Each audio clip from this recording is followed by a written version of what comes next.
हरे तुझे नाम गायन अखंड, हरे तुझे नाम गायन अखंड, या विण पाखंड नेणे काही, अंतरे विश्वास अखंड नामाचा, काया मने वाचा हिची देई. तुका म्हणे आता दे संत संग, तुका म्हणे आता दे संत संग, तुझे नामी रंग भरो मना, अंतरे विश्वास अखंड नामाचा, काया मने वाचा हेची देई. पांडुरंगा करो प्रथम नमन, दुसरे चरणा संतांचिया, त्यांच्या कृपादाने कथेचा विस्तारू, बाबाजी सद्गुरु दास तुका. योग ध्यान समायुक्तम निष्प्रपंचम परिग्रहम, प्रसन्नं वदनं शांतं मंगलं सुमनोहरं, ज्ञान वैराग्य संपन्न अखंड निजबोध रूपं, पूर्ण ब्रह्मा श्री सद्गुरे वामनाय नमोस्तुते. नसे आप पर ऐसा जगी जो महात्मा, विरक्ती श्रेष्ठ भक्ती स्मरे नित्य रामा. तिथी माघ पौर्णिमा साधोनी वाट धरेले निजधामा, नमस्कार माझा सद्गुरु सावळा रामा. मस्तक माझा पायावरी या वारकरी संतांच्या, हरे तुझे नाम गायेन अखंड, या वेण पाखंड निर्णे काही, अंतरी विश्वास अखंड नामाचा, काया मने वाचा हेची देई. विठ्ठला विठ्ठला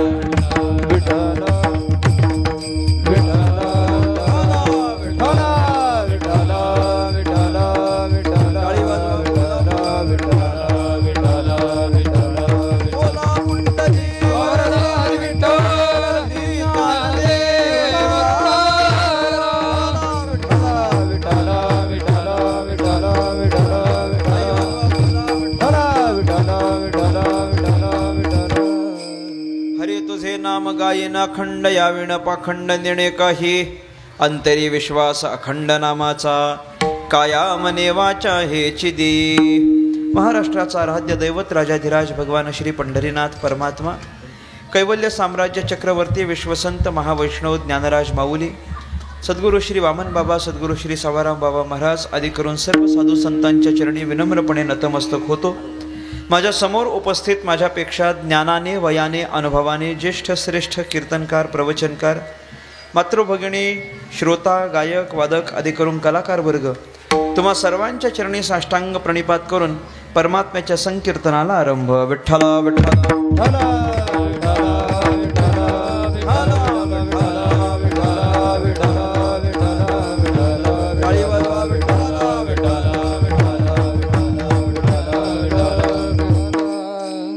सेवेकरता निवडलेला अभंग संतश्रेष्ठ तुकाराम महाराज यांचा आहे. अभंग 3 चरणांचा आहे, मागणीपर प्रकरणातला आहे, सगळ्यांच्या परिचयाचा पाठांतरातला ओळखीचा अभंग आहे. या अभंगाच्या माध्यमातून संतश्रेष्ठ श्री तुकाराम महाराजांनी भगवंताच्या पुढ्यात आपल्या अंतःकरणातील एक सात्विक मागणी केलेली आहे. भगवंताकडून तुकाराम महाराज मागणी करतात. भगवान परमात्म्याच्या पुढ्यात राहिलेले तुकाराम महाराज देवाकडून काहीतरी मागतात. पण तुकाराम महाराजांनी देवाकडून काय मागितलंय त्याचं चिंतन करणं आपल्याला अतिशय महत्त्वाचं आहे. आपणही देवाकडून मागतो आणि संत मंडळीही देवाकडून मागतात. अंतर एवढंच आहे, आपण मागत असताना लौकिकातलं मागतो आणि संत मागत असताना अलौकिक मागतात. विठ्ठला विठ्ठला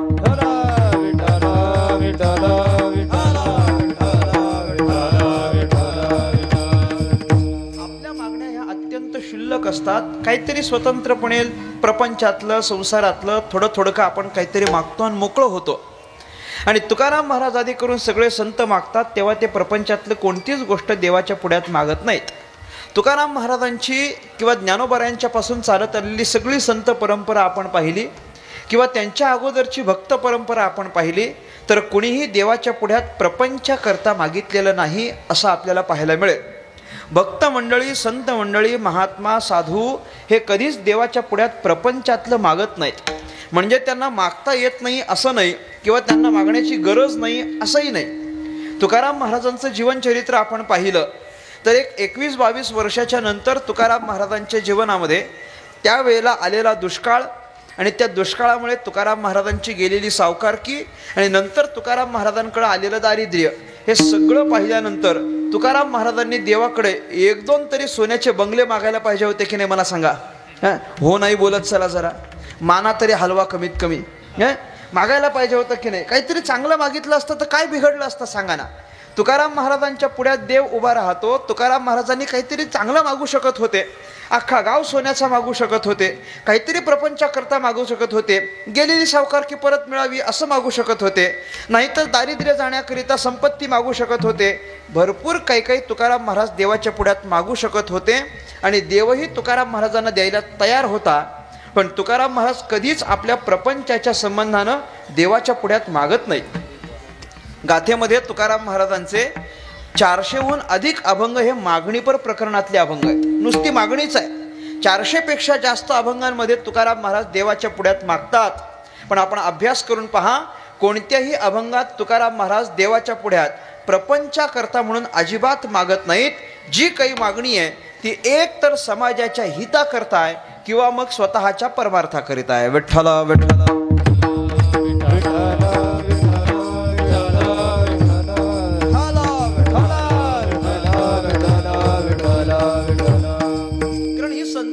परंपरा आहे की ते देवाच्या पुढ्यात काही मागत नाही. काही मागणे हे आम्हा अनुचित वडिलांची रीत जाणत असो. वडिलांची रीत आहे. वडील शब्दाचा अर्थ बाप असा या ठिकाणी नाहीये. वडिलांची रीत म्हणजे या भक्ती परंपरेमध्ये, भक्ती संप्रदायामध्ये जे जे कोणी आमच्यापेक्षा वरिष्ठ भक्त होऊन गेलेले आहेत त्या सगळ्याच वरिष्ठ भक्तांना तुकाराम महाराज वडील असं संबोधन देतात. कारण त्यांनीच जर तुझ्या पुढ्यात काही मागितलं नाही तर आम्ही तुझ्या पुढे मागू का? आम्ही पण तुमच्या पुढ्यात काही मागू शकत नाही. हे भक्त आहेत, देवाच्या पुढ्यात काही मागत नाहीत. भक्तश्रेष्ठ प्रल्हादाकरिता भगवंतानं नृसिंह परमात्म्याचा अवतार धारण केला. नृसिंह अवतार धारण केला. अर्ध नर शरीर आहे, अर्ध पशु शरीर आहे, सिंहाचं शरीर आहे. असं ते नृसिंह शरीर अवताराला आलं. अत्यंत क्रोधायमान असलेला अवतार आहे, रागिष्ठ असलेला अवतार आहे, क्रोधिष्ठ असलेला अवतार आहे. आता सिंहाचं असलेलं ते डोकं, अख्खं असलेलं शरीर मानवाचं, अकराळ विकराळ ते रूप, त्या रूपामध्ये हिरण्यकश्यपूच्या समोर त्या खांबातून भगवान परमात्मा बाहेर येतात. हिरण्यकश्यपू सोबत युद्ध करतात. युद्ध केल्यानंतर हिरण्यकश्यपूला अगदी फाडून टाकतात, त्याचा नाश करतात. सगळं झालं, सगळा प्रकार झाला, संपलं. हिरण्यकश्यपू मेला. पण तरी भगवंत काही शांत होत नाही. देवाचा राग तसाच. देव अत्यंत क्रोधायमान, सिंहाच्या डरकळ्या फोडणं तसंच चालू आहे. आता सगळे विचार करतात, सगळे देवदेवादी विचार करतात की आता आपलं काम झालंय म्हटल्यानंतर देवानं शांत व्हायला पाहिजे की नाही मला सांगावं. शांत व्हायला पाहिजे होतं, शांत होत नाही. करावं काय? बरं, त्याचं ते अकराळ विकराळ आणि रागाचं रूप पाहिलं त्याच्यामुळे कुणीच देवाच्या पुढ्यात जायची हिंमत करत नाही. कुणीही देवाच्या पुढ्यात जायची हिंमत करत नाही. मग आता देवाला शांत कोण करणार? देवाचा हा राग थंड कोण करणार? देव शांत कसे होतील, आपल्याशी बोलतील कसे? सगळ्या देवदेवतांनी विचार केला आणि म्हटलं की बाबा आपण एक काम करू, रुक्मिणी आईसाहेबांना सांगू की तुम्ही देवाला शांत करा. रुक्मिणीला बोलवून घेऊन आले आणि सांगितलं की तुमच्या नवऱ्याचा राग शांत करा. रुक्मिणीने विचारलं आहेत कुठं? यांनी दाखवलं बोट करून, ते बघा ते तिकडं आहेत ते.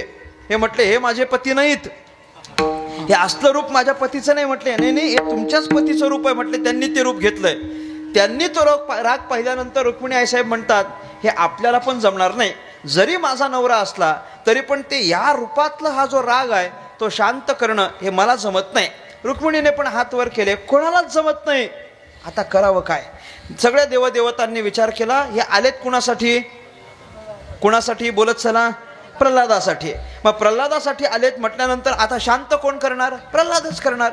सगळ्यांनी प्रल्हादाला सांगितलं बघ तुझ्याकरता हे आले होते. हिरण्यकश्यपू नावाचा राक्षस म्हणजे तुझा पिता, त्याचा त्यांनी नाश केलाय, त्यांचं कार्य संपलंय. आता ते शांत झाले पाहिजेत. आता ही सगळी जबाबदारी तुझी आहे, तूच पुढं जा आणि देवाला शांत कर. प्रल्हाद हळूहळू पुढं गेले. लहान असलेलं ते वय, लहान असलेली मूर्ती देवाच्या पुढ्यात उभे राहिले. हात जोडून देवाला सांगायला लागले, देवा की बाबा तुम्ही ज्या करता आला होतात ते कार्य आता संपलंय, आता तुम्ही शांत व्हा. शांत व्हा म्हटल्यानंतर लगेच भगवान परमात्मा शांत झाले. प्रल्हादाला जवळ घेतलं. त्या हिरण्यकश्यपूची जी गादी होती की नाही म्हणजे सिंहासन, त्या सिंहासनावर स्वतः देव बसले होते. देवानं मांडीवर प्रल्हादाला बसवलं आणि प्रल्हादाला बसवून गालावरून हात फिरवून प्रल्हादाला म्हणायला लागले की बाबा तुझ्याकरताच आलो होतो, तुझं रक्षण करण्याकरता आलो होतो, एका राक्षसाचा नाश मी तुझ्याकरताच केलाय वगैरे वगैरे. तो संवाद झाला आणि ते सगळं झाल्यानंतर भगवान परमात्मा प्रल्हादाला म्हणायला लागले, प्रल्हादा मी तुझ्याकरताच इथं आलो होतो, आता एक काम कर. काय?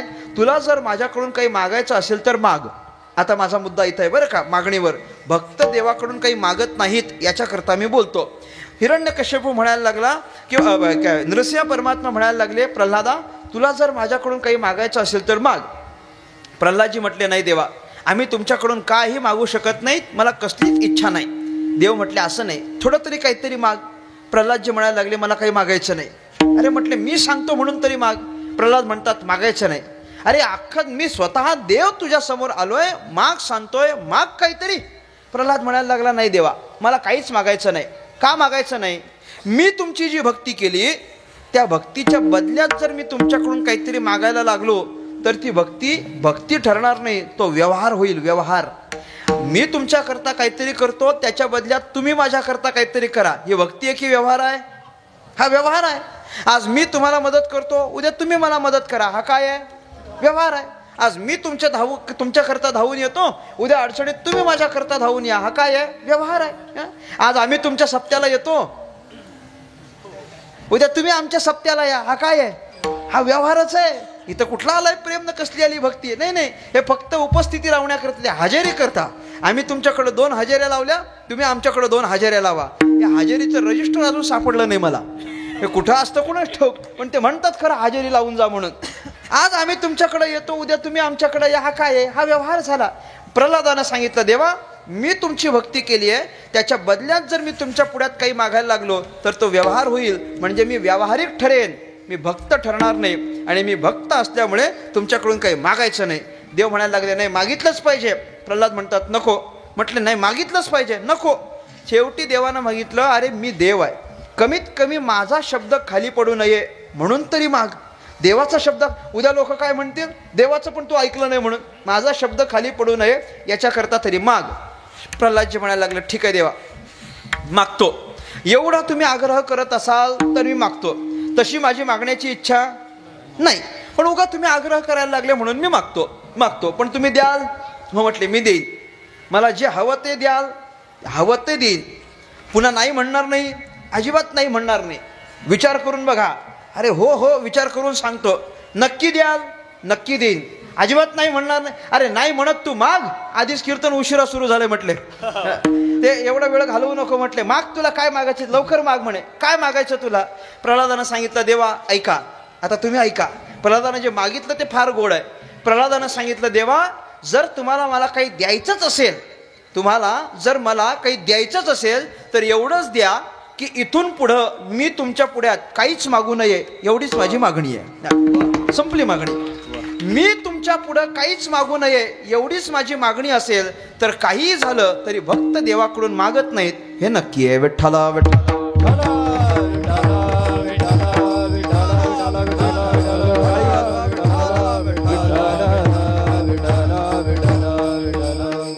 अगदी आपत प्रसंग जरी घडला म्हणजे कठीण कालावधी जरी आला तरी ते भक्त देवाच्या पुढ्यात काही मागत नसतात. हा भक्तांचा नियम आहे किंवा ही भक्तांची जीवन प्रणाली आहे. ते देवा पुढ्यात काही मागत नाही. तुका म्हणे जीव भाव देवा पायी, तुका म्हणे जीव भाव देवा पायी, ठेवनिया काही न मागती, हा ठेवनिया काही न मागती.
देवापायी ठेवनिया काही न मागती.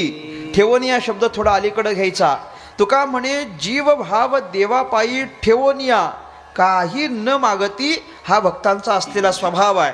भक्त देवाच्या पुढ्यात काही मागत नाहीत म्हणजे भक्तानं देवाच्या पुढ्यात काही मागू नये हा नियम आहे.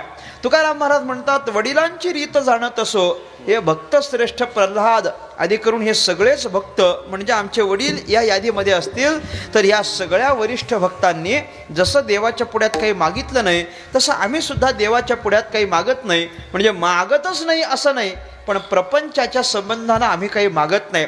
मागायचंच असेल तर कशाच्या संबंधानं मागतो? भक्तीच्या संबंधानं, परमार्थाच्या संबंधानं, संत संघाच्या संबंधानं मागतो. इतर कोणत्याच मागण्या ही संत मंडळी देवाच्या पुढ्यात काही करत नाहीत. लौकिकातलं मागत नाहीत, प्रपंचातलं मागत नाहीत, संसार चालावा म्हणून मागत नाहीत, चाललेला संसार वाढावा म्हणून मागत नाहीत, आमच्याकडं अमुक आहे ते वाढलं पाहिजे असल्या कुठल्याच लौकिकातल्या गोष्टी न मागता केवळ परमार्थाच्या वाढीकरिता, परमार्थाच्या वृद्धीकरिता ही संत मंडळी मागत असतील तर या सगळ्या संतांच्या मागण्या ह्या सात्विक मागण्या आहेत. सगळे संत मंडळी सात्विक मागतात. आम्ही सात्विक मागतो का मला सांगावं? आमच्या मागण्या कशा असतात मला सांगावं? आमच्या मागण्या फार सामान्य. वाढावे संतान, वाढावे संतान, वाढावे संतान, वाढावे संतान, वाढावे गृढी भावे धन धान्य, गृढी भावे धन धान्य, गृढी भावे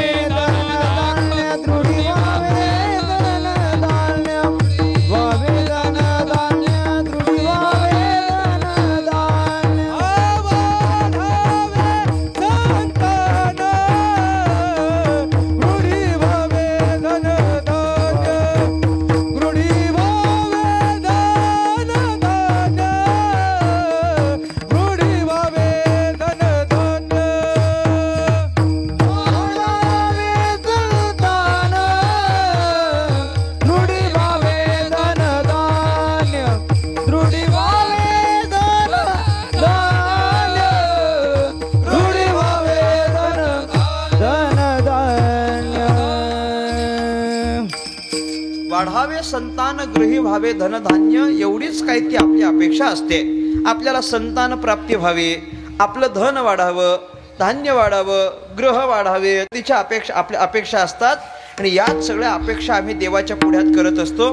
या बारीक बारीक मागण्या आम्ही देवाच्या पुढ्यात करत असतो. आणि भगवंत पण आपल्या मागण्या पूर्ण करत नाही असं नाही, तो त्याही मागण्या पूर्ण करतो. पण त्याच्या पुढ्यात लौकिकातलं काही मागू नये.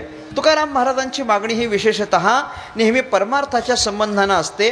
आज तुकाराम महाराज देवाच्या पुढ्यात मागायला प्रवृत्त होतात, देवाच्या पुढ्यात जाऊन मागतात. आता मागतात म्हणजे नेमका काय? अनेक मागण्या आहेत. म्हणजे वास्तविक त्यांना मागायची काही गरज नाही आहे, पण कमीत कमी ऐका, कमीत कमी आपण देवाच्या पुढ्यात गेल्यानंतर, आपण म्हणजे तुम्ही आम्ही, आपण म्हणजे तुम्ही आम्ही सगळ्यांनी देवाच्या पुढ्यात गेल्यानंतर काय मागायचं असतं हे आपल्याला कळावं. एवढ्या करता तुकाराम महाराज आदी करून सगळे संत मागतात. त्यांनी जसं मागितलंय तसं आपण मागायचं असतं.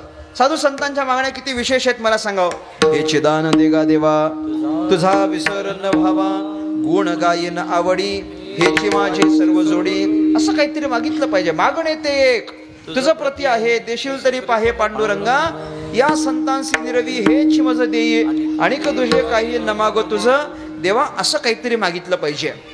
देवाकडून चांगलं मागावं, काय मागावं हे आपल्याला कळावं. म्हणून तुकाराम महाराज प्रवृत्त होतात. तुकाराम महाराज देवाच्या पुढ्यात जातात आणि देवाकडून तुकाराम महाराजांनी मागणी केली आहे. या अभंगातली प्रामुख्यानं तुकाराम महाराजांची जी मागणी आहे ती भगवंताच्या भजनाच्या संबंधानं असलेली मागणी आहे.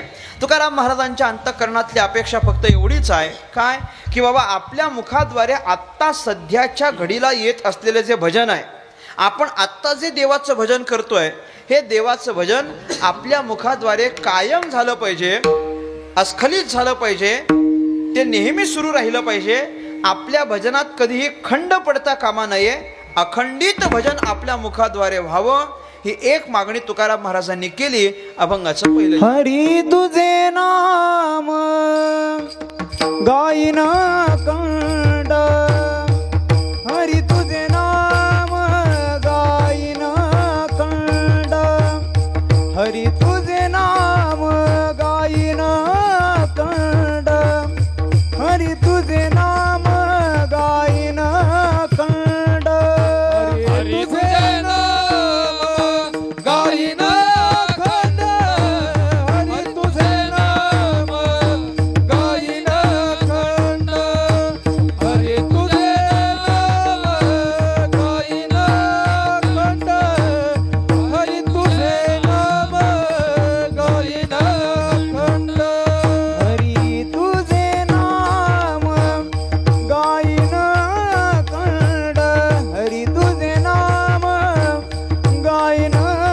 कंड, हरी तुझे नाम गायन कंड, हरी तुझे नाम गायन कंड, हरी तुझे नाम गायन कंड, हरी तुझे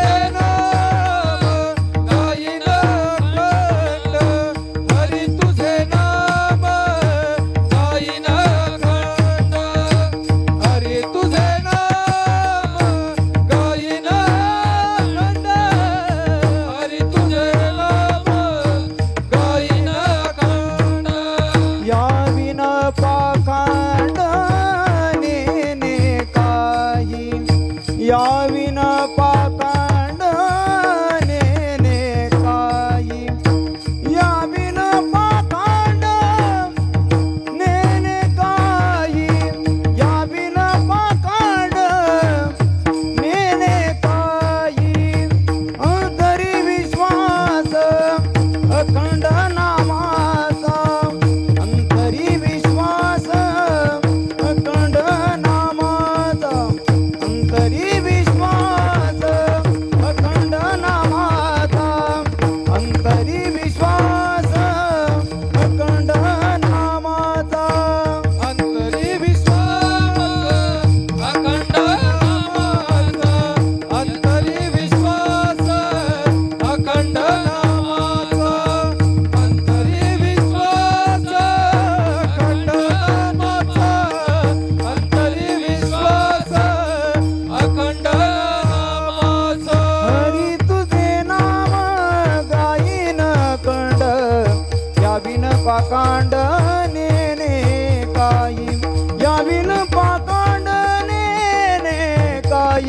याविन पाकांड नेणे काही हरी तुझे नाम गाईन अखंड यावून अखंड नेणे काही याविन पाकांड नेणे काही याविन पाखंड नेणे काही नेणे काही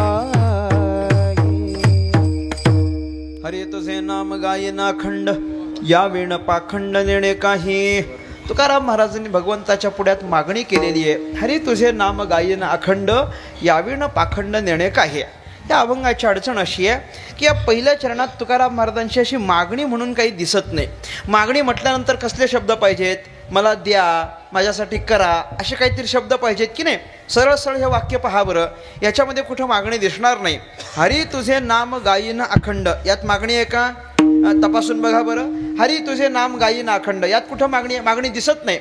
याविण पाखंड नेणे काही, मागणी आहे का, काही दिसत नाही. मागणी पुढं आहे का. तुम्ही पूर्ण अभंग वाचा, अभंगाचे पहिले 2 चरण नीट पहा. हरी तुझे नाम गायीन अखंड, इथं मागणी नाही. याविण पाखंड नेणे काही, इथं मागणी नाही. अंतरी विश्वास अखंड नामाचा, इथं पण मागणी नाही. पण काया मने वाचा हेची देई, म्हणजे इथं काय आहे, मागणी आहे. हेची देई, काया मने वाचा हेची देई, मागणी नाही. मग फक्त दुसऱ्याच चरणात मागणी आहे का, नाही नाही, ही मागणी सगळीकडे आहे. कशी काय, हे दुसऱ्या चरणात जे 2 शब्द आहेत ना, हेची देई, हे सगळीकडे लावायचं. हेची देई सगळीकडे लावायचं. म्हणजे कसं, पहिल्या चरणापासून घ्या. हरी तुझे नाम अखंड गायीन अखंड हेची देई, हरी तुझे नाम गायीन अखंड हेची देई, याविण पाखंड नेणे काही हेची देई, अंतरी विश्वास अखंड नामाचा हेची देई, आणि काया मने वाचा हेची देई. एवढ्याच मागण्या आहेत, काही नको, दुसरं काही नको, फक्त एवढंच द्या. तुमचं नाव आमच्या मुखातून अखंड आलं पाहिजे, ही तुकोबाऱ्याची मागणी आहे. विठ्ठला विठ्ठला विठ्ठला विठ्ठला विठ्ठला विठ्ठला विठ्ठला विठ्ठला विठ्ठला विठ्ठला विठ्ठला. बरं, तुमचं नाव आमच्या मुखातून अखंड आलं पाहिजे, ही मागणी कोणाची आहे, तुकोबाऱ्याची आहे. मग तुकाराम महाराज काय नामस्मरण करत नाहीत काय, तुकोबारा भजन करत नाही का, सदैव करतात ना. तुकाराम महाराजांचा भजनाचा छंद आपल्या सगळ्याला ठाऊक आहे की नाही. माझी मज झाली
अनावर वाचा छंद या नामाचा घेतलासे. भगवंताच्या नामाचा एवढा छंद तुकोबर आलाय की ते म्हणतात माझी मज झाली अनावर वाचा. अनावर, त्यांना त्यांची वाचा अनावर होते भगवंताचं भजन करता करता. म्हणजे त्यांची जरी इच्छा नसली तरी वाचेची इच्छा असते की आपण भजन करावं. त्यांची वाणी त्यांच्या ताब्यात नाही. आपली पण वाणी आपल्या ताब्यात असते का मला सांगावं? आपली वाणी आपल्या ताब्यात आहे का? नाही नाही. त्यांच्या वाणीद्वारे पण भजन येतं आणि आपल्या वाणीद्वारे पण मंत्र येतात, पण आपले मंत्र वेगळे असतात. माझी मज झाली अनावर वाचा. मग काय कोणीतरी वेडं वाकडं वागलं की आपल्या लगेच मंत्र येतात की नाही? येतात की नाही? हो नाही म्हणा ना. तुमच्याकडचं कसं आहे? येतात ना लगेच. पण आमच्या मुखाद्वारे असं रामकृष्ण हरी येतं का? सहज नाही येत. त्याच्याकरिता प्रयत्न करावे लागतात. भगवंताचं भजन गाण्याकरिता प्रयत्न करावे लागतात, सहज येत नाही. तुकोबऱ्या म्हणतात माझी मज झाली अनावर वाचा. इथं कोण असं आहे की बाबा माझी मज झाली अनावर वाचा? देवाच्या नामाचा आम्हाला छंदच लागला अगदी, आणि मग गोविंद गोविंद मना लागली या छंद. असं झालंय? कोणाचं झालंय? कोणाचंच नाही झालं.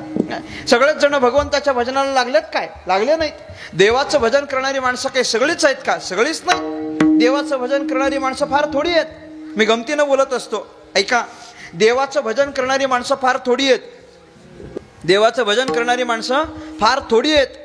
आणि जी थोडी भजन करणारी आहेत ती पण थोडंच भजन करणारी आहेत. पटलं तर पहा, ती पण काही फार करत नाहीत, थोडंच करतात अगदी. त्यांची वेळ ठरलेली असते. भजन म्हटल्यानंतर सकाळी 4 ते 6, नंतर मग 8 ते 10, 10 ते 12, संध्याकाळी 6 ते 8, फार फार तर 8:30 ते 10:30. अगदीच दीपोत्सवामुळे उशीर झाला तर 9 ते 11. तुम्ही बोलले म्हणजे माझा विषय संपला. 9 ते 11 फार फार तर त्याच्यापेक्षा पुढे गेलेलं भजन आम्हाला चालत नाही. म्हणजे आमच्या भजनाच्या वेळा या ठरलेल्या आहेत. तुकाराम महाराजांचं तसं नव्हतं. दिनरजनी हाची धंदा गोविंदाचे पोवाडे, अनिक नेणे कामधंदा नित्य ध्यातसे गोविंदा. ही सगळी चरणं जर आपण तपासली तर तुकाराम महाराजांना भगवंताच्या नामाचा नित्य छंद आहे. मला अडचण अशी आहे की जे सदैव देवाच्या भजनात आहेत, परत त्यांनी अशी मागणी करायची गरज आहे का? हरी तुझे नाम गाईना अखंड हेची देई. देवाचं तुमचं नाव आमच्या मुखातून अखंड आलं पाहिजे असं काहीतरी करा, ही मागणी करायची वास्तविक काही आवश्यकता नाही आहे. मग तुकाराम महाराज का मागणी करतात? एवढ्या करता मागणी करतात. तुकोबऱ्यांचं मत आहे अजूनपर्यंत तरी आमच्या भजनामध्ये खंड पडेल असं काही झालं नाही, पण इथून पुढे सुद्धा तुमच्या आणि माझ्यामध्ये किंवा माझ्या भजनामध्ये खंड पडेल असं काही करू नका. किंवा खंड पडण्याची जी कारणं आहेत ती संपवा. देवाचं भजन खंडित होण्याकरता काही कारणं आहेत ना. देवाचं भजन आपल्या मुखाद्वारे येतं हे नक्की आहे, पण आपल्या मुखाद्वारे आलेलं भजन अखंड राहत नाही ही अडचण आहे. आपल्या मुखाद्वारे आलेलं भजन अखंड राहत नाही ना. माळजप तरी आपल्याकडून अखंड होते का मला सांगावं? सकाळी सकाळी देवाचं काय पूजा वगैरे आटोपली, जपमाळ हातात घेतले, माळेचा जप करायला सुरुवात केला. जप सुरुवात केल्यानंतर मग अर्धा जप झाला आणि एवढ्यात कोणीतरी पाहुणा आला तर आम्ही काय करतो? पाहुण्याकडे लक्ष देतो की माळेकडे? पाहुण्याकडे. खरं बोलत चला, मला काहीच अडचण नाही. पाहुण्याकडे लक्ष देतो आम्ही. आमचं लक्ष लगेच पाहुण्याकडे जातं. नुसतं माळ जपता जपता किचनमध्ये एखादं भांडं जरी पडलं ना तरी त्या आवाजाकडे आधी माळ जपणाऱ्याचं लक्ष जातं की नाही? जातं. याचा अर्थ काहीतरी कारण होतं आणि आमचं भजन काय होतं? खंडित होतं. काहीतरी कारणं येतात. खंडित होण्याकरता भरपूर कारणं आहेत. काय कारणं आहेत? मी 1-2-4 कारणं सांगणार आहे. माझ्या मर्यादित वेळेत मला 2-3 कारणं सांगायची. देवाचं भजन का खंडित होतं? आम्ही भजनच करत नाही असं आहे का मला सांगा? अजिबात भजन करत नाही असं आहे? या मंडपात बसलेला असा कोण आहे की जो अजिबात भजन करत नाही? नाही, अजिबात. थोडं थोडं तरी आपण भजन करतोच, म्हणून आपण कीर्तन मंडपात आहोत. पण आपण थोडं भजन करतो ते अखंड होत नाही. कारण काय? काहीतरी कारण आहेत. तुकोबऱ्यांच्या वचनाच्या अनुसार मी 1-2 कारणं सांगेन. पहा, पहिलं कारण आहे देवाच्या भजनात आणि आपल्यात खंड पडण्याकरता. पहिलं कारण आहे आपला वाढलेला लौकिक किंवा लोकांचा झालेला संग. जेवढा जास्त संग तेवढं भजन कमी. ऐका, हे समीकरण घरी घेऊन जा पाहिजे तर. जेवढा जास्त संग तेवढं भजन कमी, आणि जेवढा संग कमी तेवढं भजन जास्त. हा नियम आहे. जेवढ्या जास्त ओळखी ना तेवढं भजन कमी. जेवढ्या जास्त ओळखी. माझ्यावर विश्वास नाही, तुम्ही वारीला जाऊन पहा. चला माझ्यासोबत, नाही तर आली 2-4 महिन्यात लगेच वारीच आहे. वारीला जाऊन पहा. जेवढ्या जास्त ओळखी त्याचं भजन कमी. त्याची एक पण मालिका पूर्ण होत नाही. ज्याच्या ओळखी भरपूर ना त्याची एकही मालिका पूर्ण होत नाही. मालिकेतला पहिला 2 अभंग झाला की कोणीतरी येतं, महाराज सेल्फी काढा. महाराज फोटो काढा, कोणीतरी येतं महाराज चहाला चला, महाराज कॉफीला चला, महाराज अमुकच घ्या तमुकच घ्या. एक बरं आम्हाला पण घ्यावंच लागतं कारण पुढच्या वर्षीची तारीख असते. नाही म्हणता येत नाही, काहीतरी लौकिक वाढायचा. जेवढ्या जास्त ओळखी, जेवढा जास्त लोकांचा संघ तेवढं भजन कमी. आणि ज्याच्या अजिबात ओळखी नाही ना त्याचं भजन जोरात चालू असतं, त्याला काहीच अडचण नसते, त्याला प्रतिबंध कोणी येत नाही, अडवायला कोणी येत नाही, कोणी चहाला बोलवत नाही, काही नाही, पण त्याच्या सगळ्या मालिका पूर्ण होतात. व्यवस्थितरित्या तो भजन करतो, त्याच्या भजनात खंड पडत नाही. भजनामध्ये खंड पडायला पहिलं कारण आहे लोकांचा संग. विठ्ठला विठ्ठला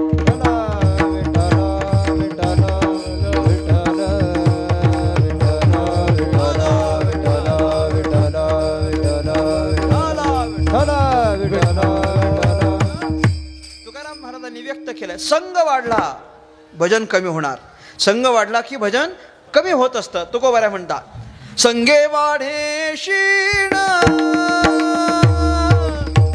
न घडे भजन, संगे वाढे शीण न घडे भजन,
न घडे भजन. तुकोबाऱ्या म्हणतात संघामुळे शीण वाढतो पण भजन घडत नाही. संघ जेवढा जास्त तेवढं कमी भजन, आणि ज्याचा संघ कमी त्याचं भजन जास्त. हे समीकरण तुकाराम महाराजांनी सांगितलं असेल तर भजनात खंड पडायला पहिलं कारण आहे वाढलेलं लौकिक किंवा लोकांचा संघ. बरं, अजून भगवान परमात्म्याचं भजन खंडित होतं याला कारण आपल्या अंतःकरणात निर्माण झालेल्या इच्छा. दुसरं कारण पहिलं कारण काय आहे? लोकांचा संघ. दुसरं कारण काय आहे? इच्छा. अंतःकरणात इच्छा, कामना, आशा या निर्माण झाल्या की आपलं भजन कमी होतं. जोपर्यंत अंतःकरणात इच्छा नाही तोपर्यंत भजन चांगलं आहे. इच्छा वाढल्या की भजन कमी होतं. जोपर्यंत इच्छांचा त्याग होत नाही तोपर्यंत भजन घडत नाही. या इच्छा आपल्याला भजन करू देत नाही. ज्ञानेश्वर महाराज पण ज्ञानेश्वरीमध्ये चिंतन करत असताना असं म्हणतात, जे प्राणिया कामी भरू देहाचीवरी आदरू म्हणून पडिला विसरू आत्मबोधाचा. अभांटलिया आस्था बुद्धी विषय सुखची परमावधी जीव तैसा उपाधी आवडे लोका ना तरी खवणियांच्या गावी पाठावे काय करावी का जात्यंतरावी काय आथी. ज्ञानोबाऱ्यांनी चिंतन चांगलं केलंय. ज्ञानोबाऱ्या म्हणतात जे प्राणिया कामी भरू. प्राणिया कामी भरू म्हणजे ज्या प्राण्यांच्या अर्थात मनुष्याच्या अंतःकरणामध्ये कामभावना निर्माण झाली म्हणून पडिला विसरू आत्मबोधाचा. भगवंताचा विसर होण्याला हे कारण आहे. बरं, अंतःकरणात इच्छा नाही असा कोण माणूस आहे मला सांगावं? अजिबात इच्छा नाही असा कोण माणूस आहे का? कामना म्हणजे इच्छा. काम या शब्दाचा अर्थ होतो इच्छा. वाढलेल्या इच्छांचा समुदाय म्हणजे कामना आहेत. मग जर अंतःकरणामध्ये अनेक इच्छा असतील तर एकही इच्छा अंतःकरणात नाही असा कोणी माणूस आहे काय? हो नाही बोला जरा, माना तरी हलवा जरा.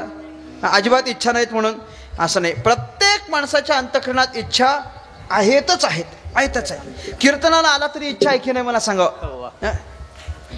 नुसतं माझ्याकडेच नका बघू. प्रत्येकाच्या अंतःकरणात काही ना काहीतरी इच्छा आहेत. कोण असा आहे की इच्छा नाही सांगा ना.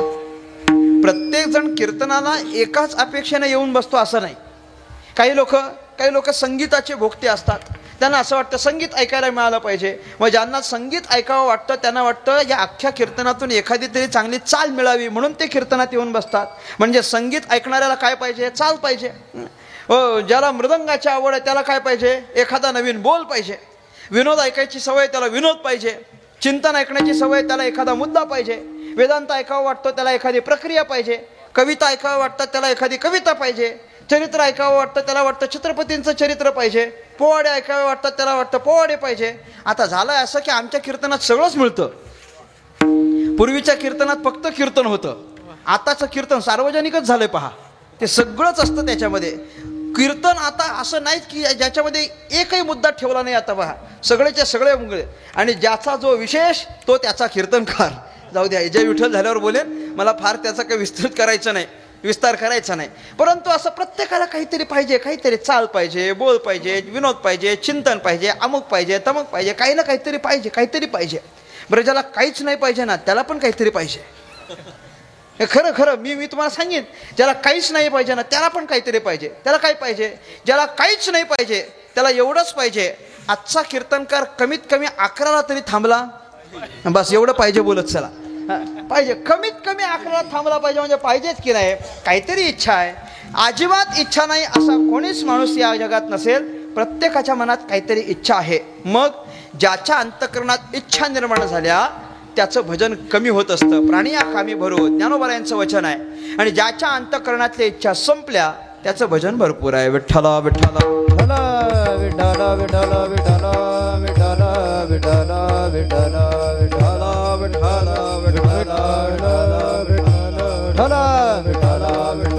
विठ्ठला विठ्ठला तुकाराम महाराज म्हणतात भगवान परमात्म्याचं भजन भरपूर.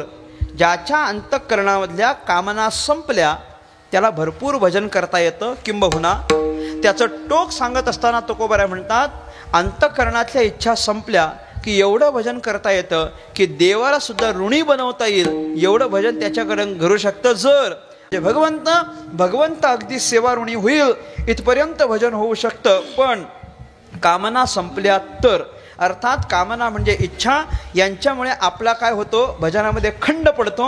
मग ज्यांच्यामुळे भजनामध्ये खंड पडतो असे सगळे संपले पाहिजेत ही तुकोबारायची इच्छा आहे. भजनामध्ये हरी तुझे नाम गाईना खंड म्हणजे काय? अखंड व्हावं. म्हणजे नेमका काय व्हावं? ज्यांच्यामुळे खंड पडतो त्यांचा नाश व्हावा. दुसरी तुकोबारायची मागणी नाही.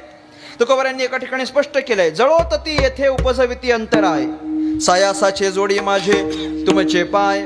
जळोतती येथे उपजविती अंतराय, जी येथे अंतराय उपजविती ती जळोत. तुकाराम महाराजांनी म्हटलेलं आहे. जे या अंतराय म्हणजे प्रतिबंध, जे प्रतिबंध निर्माण करतात ती जळोत. जळोत म्हणजे काय? जळोत आपण म्हणतो की नाही जळोत? तुम्ही म्हणता की नाही जळोत? आमच्याकडे म्हणतात जळोत. फक्त ते जळोत म्हणत नाहीत, एवढं चांगलं म्हणत नाहीत, जळोत नाही म्हणत. मग काय म्हणतात ते? कसं काय तुमच्याकडचं? थोडं बोलत चला माझ्याशी. आमच्याकडे आग लागो म्हणतात, तुमच्याकडे काय म्हणतात?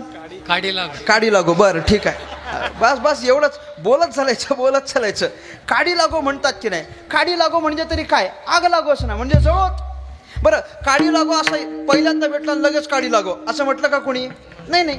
किंवा पहिल्यांदाच कोणीतरी अडचण निर्माण केली लगेच काडी लागो म्हटलं? नाही. अरे अनेक वेळेला सांगून सुद्धा सुधरत नाही. किंवा प्रत्येक वेळेला तोच माणूस समोर येतो, तीच व्यक्ती समोर येते आणि प्रत्येक वेळेला काहीतरी आडकाठी घालते. प्रत्येक वेळेला काहीतरी अडचण निर्माण करते, प्रत्येक वेळेला आपल्याला चांगलं काम करू देत नाही, प्रत्येक वेळेला चांगल्या कामात खोळंबा घालतं, नेहमी काहीतरी अडचण निर्माण करून देतं. असं वारंवार नेहमी एखाद्याच्या बाबतीत झालं की मग न राहून शेवटी तो त्याला म्हणत असतो काढी लागो. बरोबर की नाही मला सांगा? शेवटी, अगदी शेवटी. याचा अर्थ काय आहे? ज्याचा सतत त्रास होतो, तो त्रास अंतःकरणाला सहन झाला नाही की मग माणूस म्हणत असतो आग लागो किंवा जळोत. तसं तुकाराम महाराजांच्या अंतःकरणाला पण यांचा सगळ्यांचा त्रास झाला. ज्यांनी भजनामध्ये अंतराय निर्माण केला त्या सगळ्यांच्याबद्दल त्रास होतो.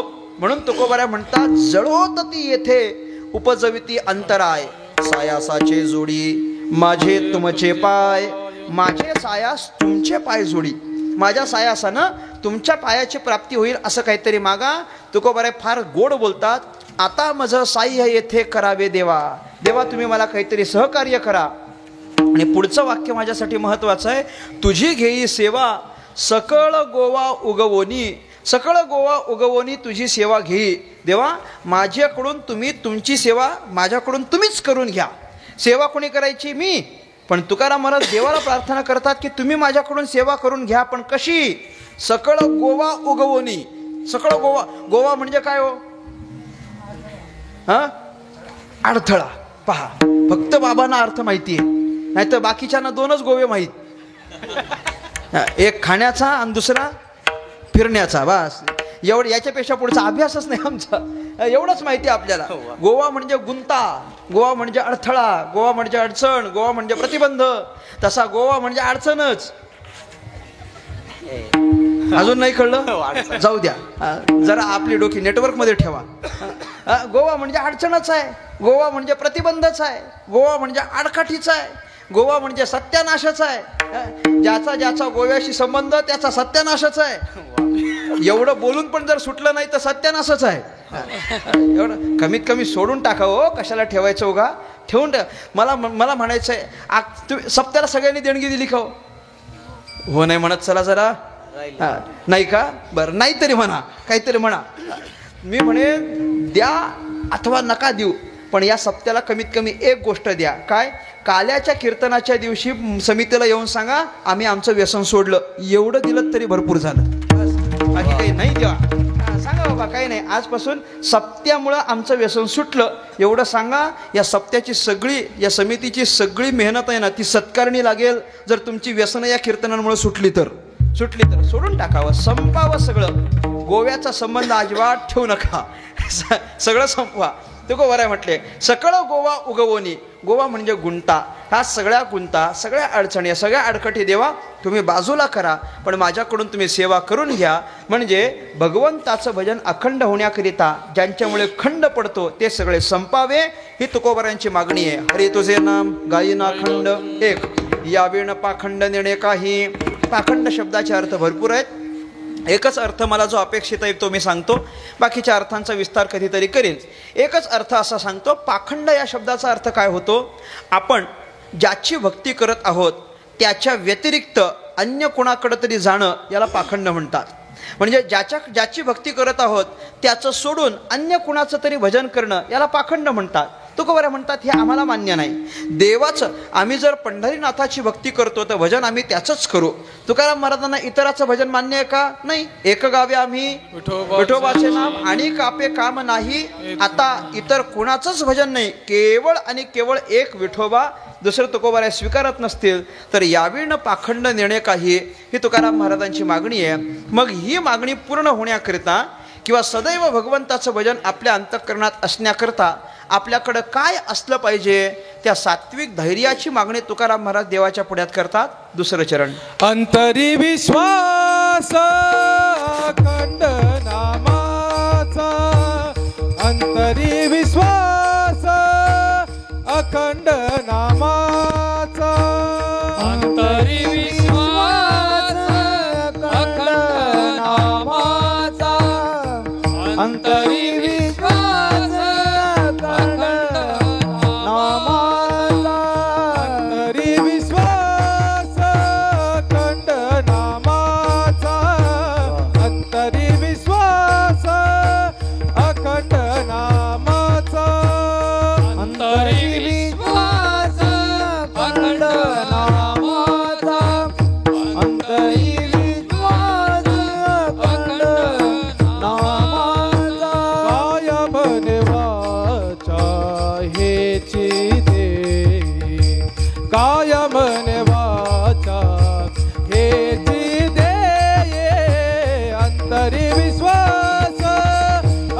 अखंड नामाचा अंतरी विश्वास अखंड नामाचा काया मने वाचा हेची देई काया मने वाचा हेची देई अंतरी विश्वास अखंड नामाचा अंतरी विश्वास अखंड नामाचा विठोबा रखुमाई अरे विठोबा टाळी वाजवा. विठोबा रखुमाई अरे विठोबा रखुमाई विठोबा अरे विठोबा रखुमाई जय विठोबा रखुमाई विठोबा रखुमाई विठोबा रखुमाई हरी हरे विठोबा रखुमाई विठोबा रखुमाई विठोबा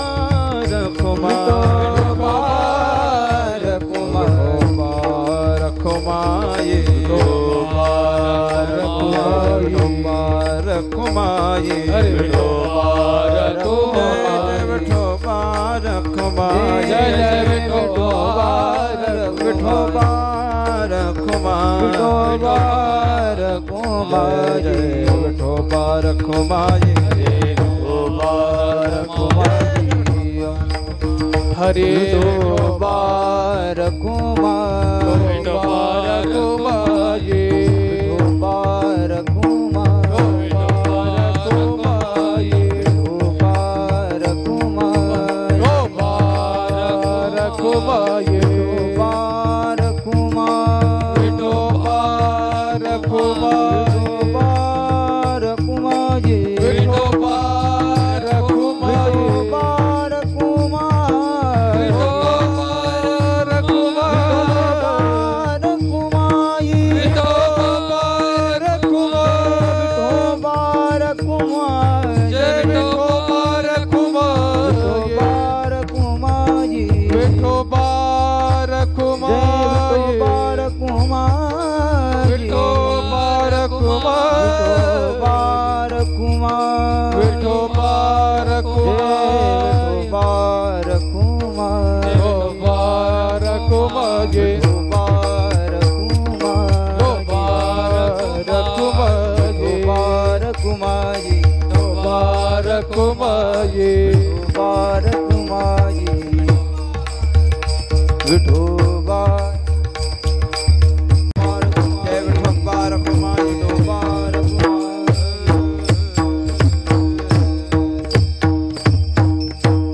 हरी तुझे नाम गायना खंड या विण पाखंड नेणे काही अंतरे विश्वास अखंड नामाचा काया मने वाचा हेची दी विठ्ठला विठ्ठला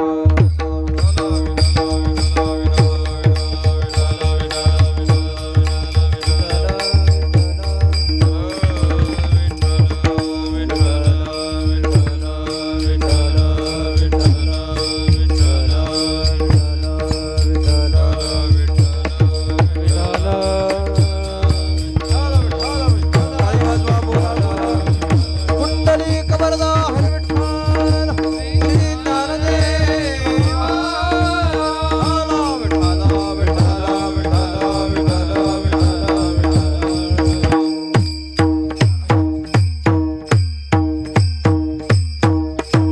हरी तुझे नाम गायना खंड या विण पाखंड नेणे काही अंतरी विश्वास अखंड नामाचा काया मने वाचा हेची दी. जगद्गुरु संत श्रेष्ठ श्री तुकाराम महाराजांच्या मागणीपर अभंगाचं आपण चिंतन करत आहोत. तुकाराम महाराजांनी देवाच्या पुढ्यात काय मागणी केलेली आहे त्या मागणीच्या संबंधानं आपण असा विचार केला. शेवटी जे हेची दी हे दोन शब्द आहेत ते आपल्याला सगळ्या या चार पदांना लावायचे आहेत.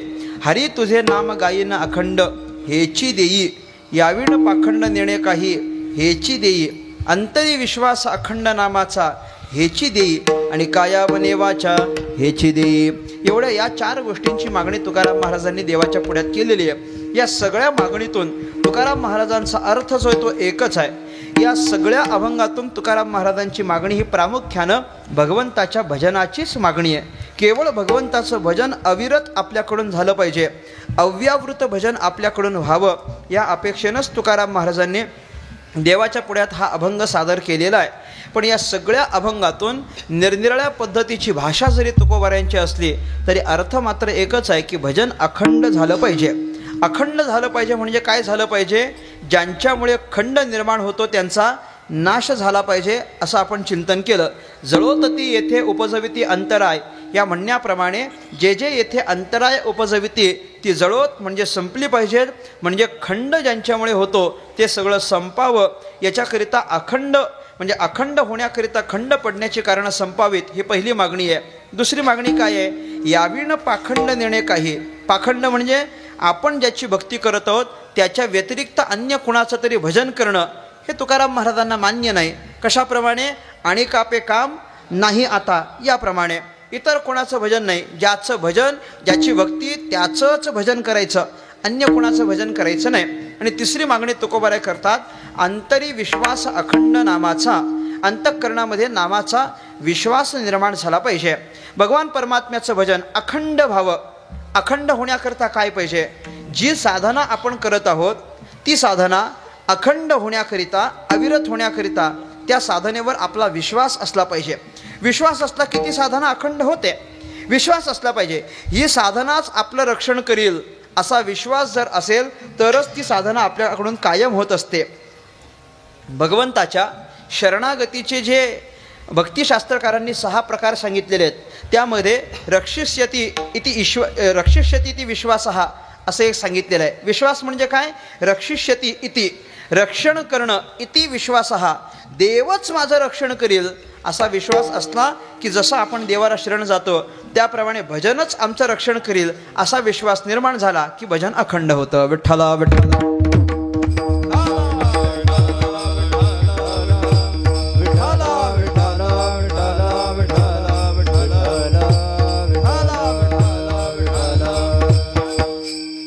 परमात्म्याचं भजन अखंड होण्याकरिता विश्वास निर्माण झाला पाहिजे. आणि तो विश्वास असला, भगवंतावर विश्वास असला की काय होणं अशक्य आहे मला सांगा? देवावर विश्वास असला की सगळं होतं. त्याच्यावर विश्वास ठेवून बाकी पुढचं काम करावं. भगवंत आणि भगवंताचं नाम याच्यात काही फरक नाही आहे बरं का. थोडंसं शास्त्रीय भाषेत बोलायचं झालं तर भगवंत म्हणजे नामी आहे आणि भगवंताचं नाम म्हणजे नाम आहे. नाम आणि नामी या दोघांमध्ये अभेद आहे, त्यांना वेगळं करता येत नाही. नाम काय आणि नामी काय दोघांचाही परिणाम तोच आहे. नामावर विश्वास ठेवला काय आणि नामीवर विश्वास ठेवला काय परिणाम आपल्याला तोच मिळतो. भगवंत जर नामी असेल तर भगवंतावर विश्वास ठेवा, अन्यथा भगवंताच्या नामावर विश्वास ठेवा. दोघांचाही परिणाम सारखाच आपल्याला प्राप्त होतो. भक्तांचं जीवनचरित्र पहा. भक्तांचा भगवंतावरही विश्वास आहे आणि भक्तांचा भगवंताच्या नामावरही विश्वास आहे. या दोघांवर विश्वास असल्यामुळे भगवान परमात्म्याची भक्ती त्यांच्याकडून अव्यभिचारी पद्धतीनं घडत असते. भक्तीचा व्यभिचार त्यांच्याकडून होत नाही. त्या गवळणी पहा, अंतःकरणामध्ये भगवंताच्या संबंधानं नितांत विश्वास आहे आणि त्या विश्वासामुळेच कुठलाच प्रतिबंध त्यांना भगवंताची भक्ती करण्यापासून अडवू शकलेलं नाही हे आपल्याला पाहायला मिळतं. भगवंताची भक्ती करण्यामध्ये गवळणींना अडचणी काही कमी होत्या का मला सांगा? हो नाही बोला जरा, असं काहीतरी करा जरा. भगवंत बरं गवळणींच्या अडचणी जास्त की आपल्या? बोला भक्ती करण्यामध्ये गवळणींच्या अडचणी जास्त होत्या की आपल्या अडचणी जास्त आहेत? गवळणींच्या जास्त. आपल्याला काय अडचण आहे मला सांगा ना, काय अडचण आहे? कीर्तनाला येण्यापासून तुम्हाला घरातलं कोणी अडवतं का मला सांगावं? खरं बोलायला काही हरकत नाही. अडवत असेल तर हो म्हणा. कोण अडवतं आपल्याला? तुम्ही तरी हो म्हणा. नाही जाऊ द्या.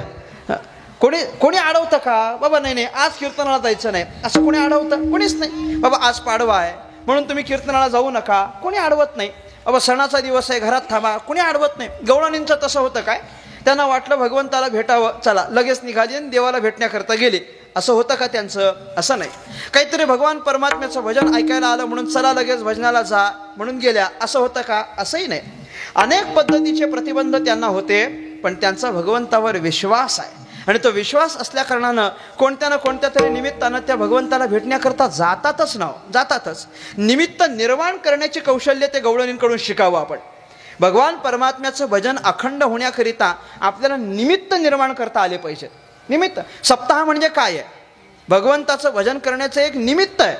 वारी म्हणजे काय आहे? भजन करण्याचं एक निमित्त आहे.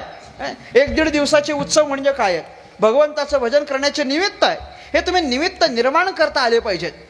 एखादा जर म्हणत असेल गावात 4-4 सप्ते होतात, अरे होऊ दे ना, बिघडलं काय त्याच्यात? 4 सप्ते म्हणजे देवाचं भजन करण्याकरता 4 निमित्त आहेत, एवढंच काय ते. 4 व्हावेत पण एकाचे 4 होऊ नयेत, यातलं अंतर तुम्ही जाणा. 4 झाले आनंदाची गोष्ट आहे, पण आधी 1 होता आता 4 झाले असं नाही झालं पाहिजे. त्याच सगळ्यांनी मिळून 4ही केले पाहिजेत, म्हणजे 4 वेळा निमित्त निर्माण केले. भगवंताचं भजन करण्याकरता तुम्ही निमित्त निर्माण करायला शिकले पाहिजेत. निमित्त निर्माण करा. आज या निमित्तानं भजन, उद्या त्या निमित्तानं भजन. आमच्याकडे निमित्त कमी आहेत का? निमित्त तुम्ही शोधा, भगवंताचं भजन करता येतं. आज आमच्या घरात लहान लेकरू जन्माला आलं, चला आज भजन, ते निमित्त आहे. आमच्या घरातल्या लेकराचा वाढदिवस आहे, चला भजन करा, ते निमित्त आहे. आमच्या घरामध्ये नवीन लग्न झालं, चला भजन करा, ते निमित्त आहे. जेवढे निमित्त शोधाल तेवढे तुम्हाला कमी पडतील. निमित्त भरपूर आहेत, फक्त त्या निमित्ताला भजन करण्याची बुद्धी झाली पाहिजे. गवळणी निमित्त शोधतात, निमित्त, आणि त्या निमित्तानं फक्त भगवान परमात्म्याच्या भजनाला लागतात, त्याच्या भेटीला जातात. त्यांना कोणी नंतर अडवू शकलं नाही, कारण त्यांचा भगवंतावर विश्वास आहे. त्या जातात की नाही, त्यांना माहिती नव्हतं असं काहीच नाही. माहिती असून सुद्धा घरातून बाहेर पडणं हे निमित्त होतं. मीस पाणीयाचे गोविंद, मीस गोविंदाचे, बरोबर ना मी काय बोलतोय? मीस पाणीयाचे गोविंदाची चट, ते म्हणतात की नाही. निमित्त, मीस म्हणजे निमित्त फक्त पाण्याचं, पण अंतःकरणामध्ये चट म्हणजे अंतःकरणामध्ये छंद फक्त देवाचाच असल्या कारणानं निमित्तानं फक्त त्या जायच्या, अन्यथा त्यांना सगळं ठाऊकच आहे की नाही. मला सांगा, भगवान परमात्मा वृंदावनामध्ये जातो आणि तिकडं गेल्यानंतर तो जर बासरी वादन करत असेल तर बासरी वादन कोण करतं हे गवळणींना ठाऊक आहे म्हणता की नाही म्हणता? त्यांना काही माहिती नाही का कोण बासरी वाजवतो? ते गोकुळात काय असे शेकडो होते का बासरी वादक? असं काही नाही, एकटाच होता तो मुरलीधर. पण एकटा होता, माहिती होतं की बाबा हे याचंच आहे, पण तरीही त्याचं माहिती असूनही पुन्हा निघून जाणं हे निमित्त निर्माण करणं, हे निमित्त. पूज्य हरिभक्तिपरायण आदरणीय या समस्त महाराष्ट्राचं स्वरगंधर्व पंढरीनाथ बाबा आरू या ठिकाणी उपस्थित आहेत. आरू बाबांचं आगमन झालेलं आहे. बाबांच्या चरणी विनम्र भावाने नतमस्तक होतो. मी बराच वेळ वाट बघत होतो आणि तुम्ही याल याच्याकरता आम्ही कीर्तन बरंच खेचत घेतलंय. असं मी म्हटलं आता सगळं माझं संपत आलं, अजून बाबा येत नाहीत. आपण या ठिकाणी आलात, बाबांची पवित्र उपस्थिती आपल्याला प्राप्त झाली. मी खरंच म्हणेन की तुम्हा सगळ्यांचे फार मोठे भाग्य आहेत की ही महात्मा मंडळी 2-2 दिवस आपल्याकडे येणं, अन्यथा या महात्म्यांचा असलेला जो व्यस्त कालावधी आहे, या व्यस्त कालावधीतून 1-2 दिवस आपल्यासाठी काढणं हे सुद्धा फार भाग्याचं लक्षण आहे. हे तुमचं पण भाग्य आहे आणि हे माझं पण भाग्य आहे. तुमचं भाग्य असणं काही नवल नाही, भाग्यवंताचं पण भाग्य याच्यातच आहे. बाबा या ठिकाणी आले, त्यांच्या चरणी नतमस्तक होतो. एक राहिलेल्या चरणाचा धावता अर्थ सांगतो आणि थांबतो. वृंदावनी वेणू माया कवनाचा वाजे, बाबांचीच प्रसिद्ध असलेली गवळण आहे. आणि त्या गवळणीतून त्या गवळणीचा भावच असा आहे की वाजे, वृंदावनी वेणू वाजे, हे काय कोणाचा वाजे हे तिला माहिती नव्हतं असं नाही, पण तिला माहिती असून सुद्धा जर ती बाहेर पडत असेल तर ते फक्त निमित्त होतं बाहेर पडण्याचं. संपूर्ण विश्वास हा भगवंतावर आणि भगवंताच्या नामावर असेल तर फक्त निमित्त करून आपल्याला भगवंताचं भजन करता येत असतं. विश्वास हवा, बस. अंतरे विश्वास अखंड नामाचा, हे अंतरी विश्वास तुम्ही निर्माण करून द्या, हेची दे. आणि काया मने वाचा हेची दे. कायेने पण देवाचं भजन, मनानेही देवाचं भजन आणि वाचेने सुद्धा देवाचं भजन. काया मने वाचा करता येतं बरं का. मनानं देवाचं भजन करता येतं की येत नाही? बोला. शेवटचं आहे, एवढं सांगून थांबणार आहे. मनानं देवाचं भजन येतं ना, करता येतं. शरीरानं जरी देवाचं भजन केलं, मनानं करता येतं की नाही? ज्ञानेश्वर महाराज म्हणतात पहा, ज्ञानदेवा मौन जपमाळ अंतरी धरोनी श्रीहरी जपे सदा. अगदी वाचन नाही झालं तरी मनानं झालं पाहिजे. ज्ञानदेवा मौन जपमाळ अंतरी रोज म्हणतो की नाही हरिपाठात आपण, तो धरोनी जो खालचा शब्द आहे ना उत्तरार्धातला, तो थोडा वर घ्यायचा आपण. ज्ञानदेवा मौन, जपमाळ अंतरी धरोनी श्रीहरी जपे सदा, असे 3 त्याचे तुकडे करायचे. ज्ञानदेवा मौन, वाचेला मौन असलं काही हरकत नाही. मग जपमाळ अंतरी धरोनी, अंतःकरणात जपमाळ सुरू ठेवायची. आणि श्रीहरी जपे सदा, हे मानसिक जप झाला. असं मनानं भगवंताचं भजन करता येतं. एक वाचेनं देवाचं भजन करता येतं, मुखाद्वारे भगवान परमात्म्याचं भजन गाणं. हे वाचेने भजन ठीक आहे, मनानं भजन ठीक आहे. कायेनं कसं भजन करायचं? काया म्हणजे शरीर. शरीरानं कसं भजन करायचं? ऐका, शरीराला जरी भजन करता आलं नाही तरी सुरू असलेल्या भजनात हातानं टाळी वाजवणं हे शरीराचं भजनच आहे. सुरू असलेल्या भजनामध्ये पाय चालत राहणं, पायानं नाचणं हे भजनच आहे. सुरू असलेल्या भजनामध्ये आपलं शरीर असं डोलणं हे कायेचं भजनच आहे. म्हणजे प्रत्येक अवयवाने भजनामध्ये सहभाग घेणं हा जर त्याचं भजनच असेल तर काया मने वाचा याच्याने पण भजनच घडलं पाहिजे. हेची देई, एवढंच फक्त आम्हाला द्या. आणि हे भगवान परमात्म्याचं भजन अखंड व्हावं याच्याकरिता ज्यांच्या संगतीत गेल्यानंतर हे भजन अखंड होणार आहे त्या संतांची आम्हाला संगती प्राप्त होऊ द्या. तुका म्हणे आता देई संत संग, तुझे नामी रंग भरो मना. तुझे नामी रंग भरो मना, नामामध्येच रंग भरला पाहिजे, पण त्याच्याकरता देई संत संग, संतांचा संग द्या. कारण संतांच्या संगतीत भजन चांगलं होतं. संतांच्या संगतीमध्ये भजन बंद पडत नाही. संतांच्या संगतीत गेल्यानंतर चांगलं भजन होतं. ऐका, संतांचा संग कशाला धरायचा? संतांचा संग केला की संत स्वतःचाही भजन बंद पडू देत नाही आणि संत त्यांच्या संगतीत जो येतो त्याचंही भजन बंद पडू देत नाही. दोघांच्या भजनाची चिंता संतच करत असतात. म्हणून संतांचा संग आम्हाला द्या, जेणेकरून तुमच्या नामाच्या संबंधानं आमचं मन तिकडं प्रविष्ट झालं पाहिजे, आकृष्ट झालं पाहिजे. याच्याकरता आम्हाला संतांचा संग हवा. म्हणजे तुझ्या नामाचा छंद अखंड राहावा याच्याकरता काय द्या? संतांचा संग द्या. अभंगाचं शेवटचं चरण. तुका म्हणे आता, तुका म्हणे आता देई संत संग, तुका म्हणे आता देई संत संग, तुका म्हणे आता देई संत संग, तुका म्हणे आता देई संत संग, तुका म्हणे आता, तुका म्हणे आता देई संत संग, तुका म्हणे आता देई संत संग, तुका म्हणे आता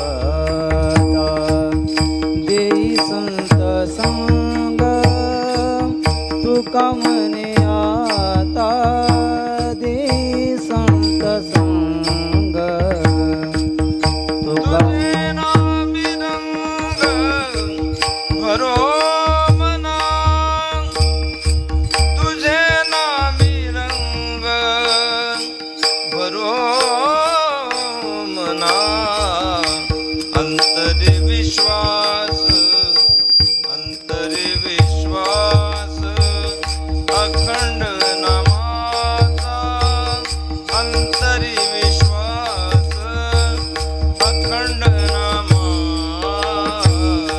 तुझे नामी रंग बरो मना, तुझे नामी मना बरो मना, बरो मना, अंतरी विश्वास, अंतरी विश्वास अखंड नामाचा, अंतरी विश्वास अखंड नामाचा.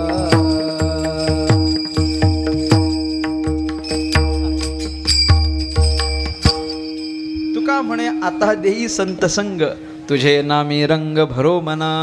आम्हाला संतांच्या संगतीची अपेक्षा आहे. संत संग केला तर भजन चांगलं होत असतं. मी अनेक वेळा माझ्या कीर्तनातून म्हणत असतो, तुम्हाला वारीला जाण्याची इच्छा झाली, वारीला जाण्याची इच्छा झाली, दिंडीत चालावं वाटलं, आषाढीला जात असताना भजन करावं वाटलं, तर मी नक्की सांगेन की अशा दिंडीत चाला की ज्या दिंडीत संत मंडळी चालतात. अशा दिंडीत चाला की ज्या दिंडीत नामधारक चालतात, कारण ते स्वतःचंही भजन बंद पडू देत नाही आणि आपलंही भजन बंद पडू देत नाही. असं चांगलं भजन होण्याकरिता संतांचा संग व्हावा ही अपेक्षा तुकाराम महाराज देवाच्या पुढ्यात करत असतील तर संतांचा संग प्राप्त होऊ द्या. खंड ज्यांच्यामुळे होतो त्या सगळ्याचा नाश होऊ द्या. अंतःकरणात विश्वास निर्माण होऊ द्या. काया मने वाचा हेच आमच्याकडून भजन होऊ द्या आणि दुसऱ्या कोणाचंही भजन करण्याची वृत्ती अंतःकरणात नको येऊ द्या. या सगळ्या मागण्यांचा अर्थ फक्त एवढंच आहे की तुमचं भजन आमच्याकडून होऊ द्या. एवढी एकच मागणी देवाच्या पुढ्यात करायची आहे. वर्षाचा पहिलाच दिवस आहे, ऐकताय ना, वर्षाचा पहिलाच दिवस आहे. नवीन वर्ष सुरू झालं आजपासून सुरू झालेल्या नवीन वर्षात देवाच्या पुढ्यात काय मागायचं? नवीन वर्ष झाला की संकल्प होतात की नाही? नवीन वर्षाला लोक संकल्प करतात, नवीन संकल्प करतात. म्हणजे एवढे संकल्प असतात की दरवर्षाला संकल्प नवीन असतो, दरवर्षाला नवीन संकल्प असतो. आणि गंमत अशी आहे की संकल्प फक्त एकच आठवडा चालतो, तो संकल्प पुढं चालेलच याची काही खात्री नसते. पण संकल्पच जर काही करावा, भगवंताच्याकडून अपेक्षा काही करावी, तर एवढीच अपेक्षा करावी की येणारे ह्या नवीन वर्षामध्ये आमच्याकडून जास्तीत जास्त भजन घडावं, जास्तीत जास्त रामकृष्ण हरीचा जप घडावा, एवढी भगवान परमात्म्याकडून अपेक्षा करावी. कारण दुसरं काही मागण्यासारखं असं नाही. हे देवाच्या कडून आपण मागाल.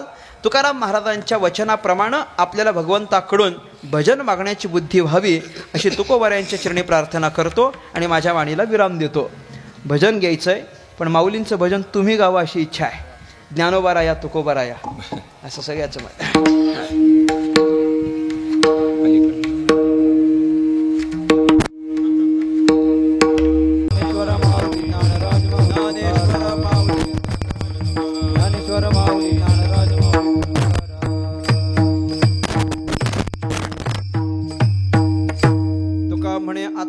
संत संग तुझे नामी रंग भरो मना. अंतरी विश्वास अखंड नामाचा काया मने वाचा हेची दे. झालेली सेवा भगवान परमात्म्याच्या चरणी समर्पित करतो. सेवेला पूर्ण विराम देतो. जनेश्वर महादेव मंदिर, शिवपुरी चौक, उत्तम नगर, नाशिक या ठिकाणी संपन्न होत असलेला 25व्या वर्षातला अखंड हरिनाम सप्ताह आणि सप्ताहातील आजची ही शेवटच्या रात्रीची जागराची कीर्तनाची सेवा माझ्यासारख्या एका सर्वसामान्य साधकाकडे सोपवली. तदनिमित्तानं तुम्हा सगळ्यांचे अनेक अनेक आभार व्यक्त करतो. मागची 24 वर्ष झाली हा उत्सव, म्हणजे 2 तपापासून हा उत्सव संपन्न होतो आहे आणि यंदाचं हे त्याचं 25वे वर्ष आहे. रौप्य महोत्सव वर्ष आहे आणि या वर्षाला सगळ्या तरुणांनी पुढाकार घेऊन मागच्या 2-3 वर्षापासून हा उत्सव चांगला होतो आहे, भव्य प्रमाणात होतो आहे. मोठ्या आनंदात हा आनंदोत्सव संपन्न होतो आहे. त्याबद्दल मी या सगळ्या तरुणांचे आभार व्यक्त करीन. पण जेवढे तरुणांचे आभार व्यक्त करीन तेवढेच मी ज्येष्ठांचे पण आभार व्यक्त करीन. तरुणांचे आभार व्यक्त करीन ते त्यांनी सप्ताह हातात घेतल्याबद्दल आणि ज्येष्ठांचे आभार व्यक्त करीन तो तरुणांच्या हातात दिल्याबद्दल. दोन्ही गोष्टी होणं गरजेचं आहे. म्हणजे हे पण द्यायला तयार असले पाहिजेत आणि ते घ्यायला पण तयार असले पाहिजेत. नाहीतर बऱ्याच वेळेला असं होतं की हे द्यायला तयार असतात पण घेणारे तयार नसतात आणि घ्यायला तयार असतात तर देणारे तयार नसतात. पण इथली स्थिती फार चांगली आहे. ज्येष्ठांनी मार्गदर्शन करावं आणि त्यांच्या वचनाच्या अनुसार तरुणांनी सप्ताहाचं संयोजन करावं आणि याच्या माध्यमातून 2-3 वर्ष हा उत्सव चांगला मोठ्या प्रमाणात होतो, भव्य प्रमाणात होतो. आणि आपणही सगळे श्रोता मंडळी त्यांच्या हाकेला हाक देऊन ओ देऊन या मंडपामध्ये उपस्थित होता. तुम्हा सगळ्यांच्या उपस्थित राहण्याने, एकत्रित येण्याने हा नामसप्ताह एका भव्य परंपरेकडे वाटचाल करतो आहे. आणि म्हणून या सगळ्या तरुण समितीचे, त्यांना मार्गदर्शन करणाऱ्या सगळ्या ज्येष्ठांचे अनेक अनेक आभार व्यक्त करतो. ज्यांच्या कृपा आशीर्वादाने हा उत्सव या ठिकाणी संपन्न होतो आहे. निष्काम कर्मयोगी मौनगिरी जनार्दन स्वामी महाराज त्यांच्याही चरणी नतमस्तक होतो. सद्गुरू श्री जोग महाराजांच्या कृपा आशीर्वादाने हा उत्सव या ठिकाणी संपन्न होतो आहे. आणि अर्थातच ज्यांचं कुशल असं मार्गदर्शन या परिसरातील सगळ्या युवा पिढीला, तरुण पिढीला अगदी लहानपणापासून प्राप्त होतो आहे. हरिभक्तीपरायण पूज्य श्री माधव महाराज सोनवणे अर्थात सगळ्यांचे प्रिय दादांच्याही चरणी नतमस्तक होतो की त्यांनी हे सगळे चांगले संस्कार दिल्या कारणानं ही सगळी तरुण पिढी या परमार्थाकडे वाटचाल करते. मी अनेक वेळा म्हणत असतो की तरुण पिढीनं परमार्थात आलंच पाहिजे. काही लोक म्हणतात की वारकरी संप्रदायाला तरुणांची लई गरज आहे. मी म्हटलं वाक्य जरा उलटं बोला. म्हणजे वारकरी संप्रदायाला तरुणांची गरज आहे असं नाही, तरुणांना संप्रदायाची गरज आहे असं आपण म्हटलं पाहिजे. तरुणांना आत्ता संप्रदायाची आवश्यकता आहे. तरुणांकडं सप्ताह सोपवण्याचं आणखी एक कारण मी सांगत असतो. तरुणांकडं नक्की सप्ताह सोपवला पाहिजे. त्या माध्यमातून का होईना आपल्यावर सप्ताहाची जबाबदारी आहे, म्हणून तरी यामध्ये येतील किंवा त्यामध्ये कार्यरत होतील. अध्यात्माचा हळूहळू छंद लागेल आणि नंतर स्वतःच्या जीवनाला पारमार्थिक एक बेस त्यांना तयार होईल. याच्याकरिता तरुणांकडे हे नियोजन दिलं पाहिजे. आणि तरुणांकडं नियोजन दिलं की त्यांच्या मनातून काहीतरी सुपीक कल्पना बाहेर पडत असतात आणि त्याच्यानं सप्ताह हा उत्तेजित होत असतो, प्रसन्नित होत असतो.